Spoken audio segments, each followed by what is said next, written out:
been sitting on this story for a while now. It happened back when I was in high school. I'm in my 30s now for context. Also, I'm going to refrain from using my real name and all my friends' real names in the story. You can look up the place I'm about to describe online, and I don't know if we'd still get in trouble, so it's best to avoid real names just in case. In my hometown, there used to be an abandoned military base. From what I saw online, it was used primarily during the Cold War and World War II.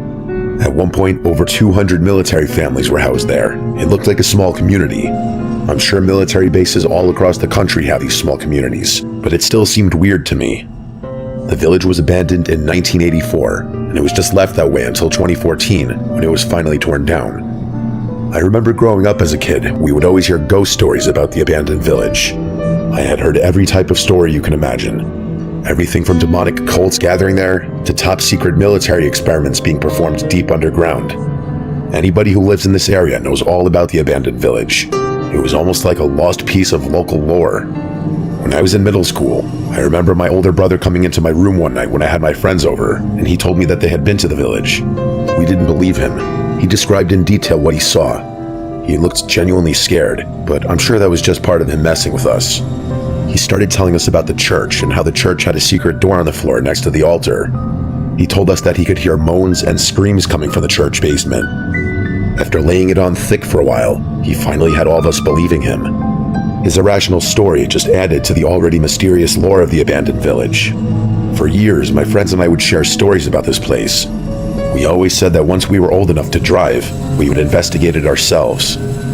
All through high school, we talked about exploring the village, but never went through with it. That was for two main reasons. One, we didn't really know the exact location of the village. We knew the area, but that wasn't enough to go on. We knew it was near the airport, but there's a lot of area around the airport that has no trespassing signs.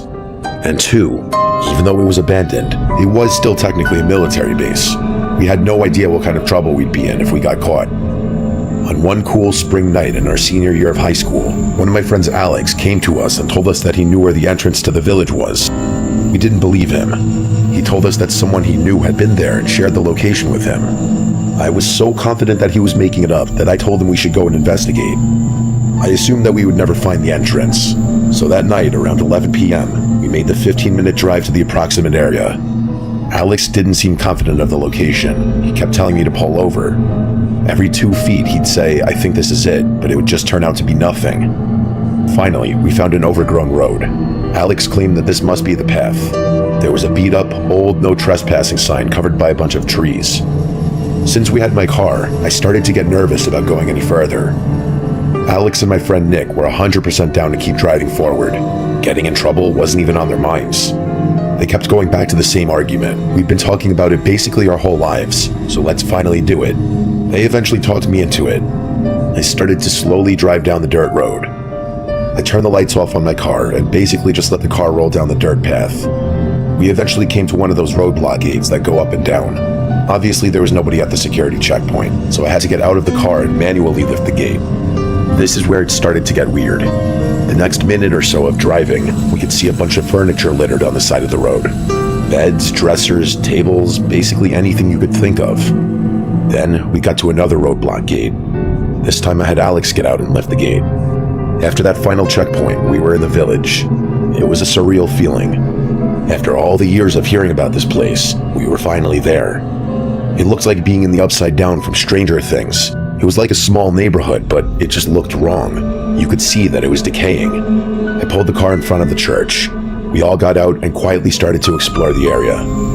The first thing I noticed was that there were no cameras anywhere that I could see. That made me feel a little better that maybe we wouldn't get caught. We went to the church first, and it was creepy. There was graffiti everywhere. I looked for the door my brother mentioned when I was a kid, and it was no surprise that there was no trapdoor. After exploring the church, we went and looked at some of the houses.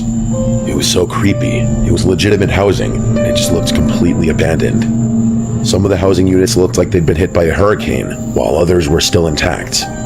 The housing that was intact was more creepy than the messed up units. Our friend Scott was with us, and the entire time he was freaking out. He kept claiming that someone was there. Scott was always afraid of something. We kept telling him that it was just because of the nature of what we were doing, that his imagination was probably playing tricks on him. While in one of the houses, we all stopped abruptly because there was an unnatural sound. What I mean is that it didn't sound like a typical noise a house makes. I asked my friends if they had heard it, and they all had. It sounded like wood creaking, like the sound it would make if someone were walking on the wood. Instead of continuing to listen, Alex shouted, asking if anyone was there, and the noise stopped. We all stood in that house for a minute trying to talk about what we had just heard. I truly didn't know. Alex and Nick were sure that it was just an old abandoned house making noises, not Scott. He was sure that we weren't alone. Either way, I told the group I wanted to leave. I had such an uneasy feeling being there, and I just wanted to go home. I could tell Alex and Nick wanted to stay. Since I drove, I told them that we were leaving. While we were heading to the front door, Scott jumped back suddenly. He quietly pointed to one of the windows on the side of the house. 3 shadows can be seen moving on the outside of the house that was next door. We all became dead silent. Those were clearly the shadows of heads that were moving just outside the window. As quietly as I could, I stepped over to the window and looked outside. I could see the shadows move just out of sight into the backyard of the house we were inside. I whispered as quietly as I could that we needed to make a run for the car. Everyone nodded. Without thinking, we all just sprinted right out the door and in the direction of my car. Once the car was in sight, Scott, who was in front of us, screamed at the top of his lungs.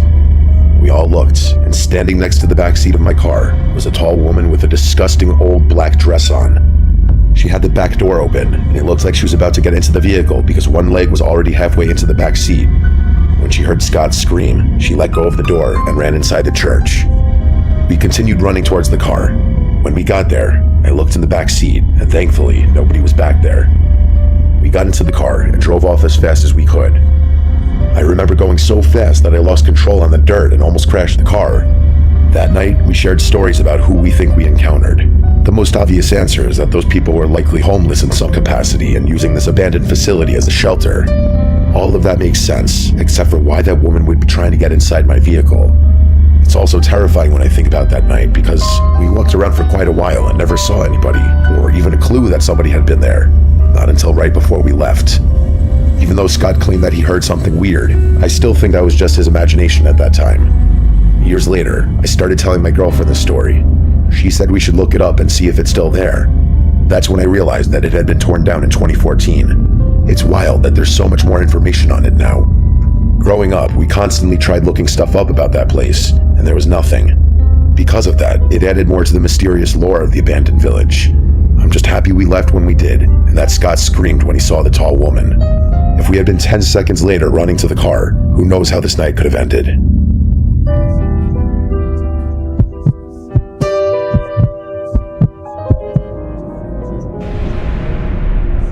When my wife and I first started dating, we were reckless. Not in a way that harmed anyone directly, but we did some things that I would never do now. Things of questionable legality, in other words. For example, we would explore abandoned buildings and houses trying to find proof of ghosts. I never bought into any of that stuff. That was more of her deal, and I just went along with it because I liked the girl. Out of all the houses and buildings we explored, only one time was I left at a loss for words. I couldn't explain then what I saw, and I don't think I can explain now what I saw either. It was an extremely dark night outside, one of those cloudy nights that just makes everything feel so much darker. She had found this house that was not near anything. It was an old house that barely looked like it was standing. I was always sketched out to go inside these houses, not because I was scared of ghosts. I was sketched out to go inside because I never knew if these houses were going to collapse when I was inside. This house was in particularly rough shape. I had to kick down the front door, which was boarded up. Inside the door was what I assumed used to be a living room, except it was missing half the floor. In the middle of this room was a giant hole where the floor used to be. We took our flashlights and looked down the hole, and you could see what was left of the basement. I kept telling her that we should probably leave because this place clearly isn't safe. She didn't care. She kept telling me just to wait a minute. That was always her go-to line whenever I wanted to leave. She was sneaking around the house watching for holes, and I just stayed by the front door. I told her I was staying there because I didn't trust the floor. She laughed and called me a coward. A few minutes went by, and my curiosity got the better of me. I made my way into the other room where she was. The room was a mess, junk stacked to the ceiling. She was going through all the stuff, trying to find remnants of the people who lived there. That was part of her routine. I wanted no part of that. She told me to check the upstairs. She must have known I didn't really want to do that because before I could even respond, she said that the sooner we search the entire house, the sooner we can leave. Reluctantly, I made my way upstairs. At any moment, I was sure I was going to fall through the floor. There was a room directly to the right at the top of the stairs. I went in there first. It was an old bedroom with a bed still in there. It was kind of depressing. The bed was still made, and on the bottom of the bed was a folded up bathrobe. It was like somebody just disappeared and left their home as is. I continued looking around the room, and it was just more junk everywhere. A lot of clothes, some old knickknacks that were falling apart, and furniture that looked like it might break if you touch it. There was this weird crawl space in the corner of the room. Sometimes we'd find treasure in these crawl spaces. I went inside, and it was weird. It was filled with a bunch of baby stuff, like unopened boxes of diapers and baby food. But the stuff was old, like really old, and covered in dust and cobwebs. Some of the baby food had clearly been gone through by rodents, not to mention it smelled horrible. Just as I was about to leave, I thought I could hear the sound of creaking. I used my flashlight to look around the entire crawl space. In the corner of the crawl space was another little opening. I couldn't believe I missed it a second ago. I crawled over and looked down the opening. It was a narrow path that looked like it went directly across the length of the house to the other bedroom. The creaking sound was clearly coming from down that way. I was a little too big to crawl down the narrow path, so I left the crawl space and started heading toward the other bedroom from the top of the stairs. The other bedroom was down the hall and to the left. As I got closer, I could still hear the creaking sound. It was getting louder the closer I got to the bedroom. My heart was racing, but not because I was scared. I was completely ready to be jumped by a horde of raccoons. When I was just a couple of feet away from the doorway, the sound was clear. I quietly walked through the doorway, and I almost fell over. A woman was sitting in a rocking chair, staring out the window. I didn't say anything at first. The back of the chair was facing me, so I could only see the top of her head and what looked like a long skirt on her legs. Slowly, she just rocked back and forth. I was trying to see the reflection of her face in the window, but it was just too dark to make out any details. I took one step toward the woman, and the floor creaked. Once she heard that noise, she instantly stopped rocking. I started to apologize and told this woman that we didn't know someone lived there. Before I could say anything else, she started to rock again, almost like she was completely unfazed that I was standing there. For some reason, instead of running, I took another step forward and asked if the woman was okay. As I took that step, she stopped rocking again. Then she stood up slowly. When she was standing in front of the rocking chair, I heard her voice. She didn't say anything. Instead, she just made this noise. It was like a low hum. Then, out of nowhere, she quickly turned around to face me. It made me jump, and I turned around and ran. I wish I could describe what I saw, but it happened so fast that I didn't really see any details of her face. All I could tell was that she was old and her skin looked wrinkled. I ran downstairs screaming that we needed to leave. I tried telling my girlfriend that we weren't alone and that somebody still lived there. She just laughed. She was so confident that I was messing with her. I was pleading with her that we needed to leave, that someone was upstairs in the bedroom. Instead of listening to me, she wanted to see for herself. I begged her not to go upstairs, but she didn't listen. I was screaming at this point to please leave, and she just continued to ignore me. I followed her upstairs and watched her make her way to the bedroom at the end of the hall. When she got to the doorway, I heard her say, "Oh my God." I ran to the end of the hallway just in case, and as I got to the doorway, she just started to laugh. Inside the room was the rocking chair, but no woman. She asked if I was scared of the rocking chair and continued to laugh at me. I told her that there was a woman there just a minute ago, but she just kept laughing at me. She went into the room and looked all around. There was no old woman. I swore to her that I saw an old lady, but she just continued to laugh at me. She walked by me and left the room. As she walked away, she said we could leave. We were both walking towards the stairs, and then we both heard it. The creaking sound again. The sound of the rocking chair going back and forth. She looked at me and froze. There was no doubt about it. It was clearly the sound of the chair. She mouthed the words to me, "What is that?" as we both stood at the top of the stairs. She took a few steps toward the bedroom and could hear the woman humming. It was like she was humming a melody.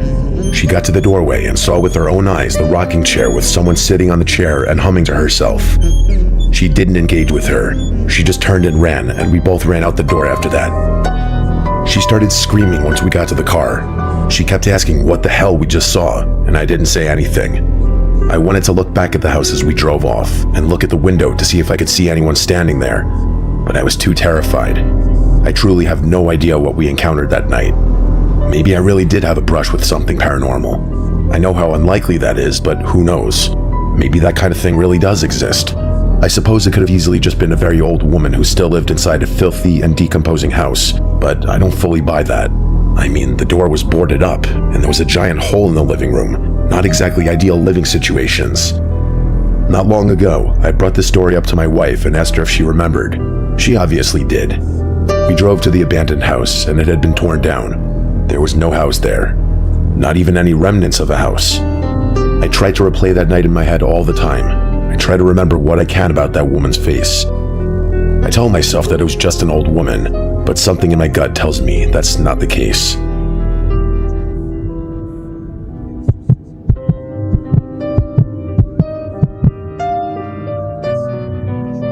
When I was in middle school, my family and I moved to a new house. It was an awesome house to be a teenager in. It was bigger than our last house, and the neighborhood was filled with a lot of kids my age. Just about everything was great about this new place, except for our one neighbor. It was the classic mean old man. We would go outside and play two-hand touch football, and if we even got within a couple of feet of his front yard, he would go crazy. He'd start banging on the window and screaming from inside the house that we need to get off his property, even though we never actually went onto his front yard. As an adult, I understand the feeling of unwanted kids on your property. The difference in this situation is that we were good kids and respected his wishes. That didn't matter. As we'd walk outside, he would instantly start banging on the window and yelling at us to get away from his house. It was like he was watching for us all the time. It was brutal. This went on for about 6 months after moving into the new house. One day, we noticed that he had stopped banging on the window.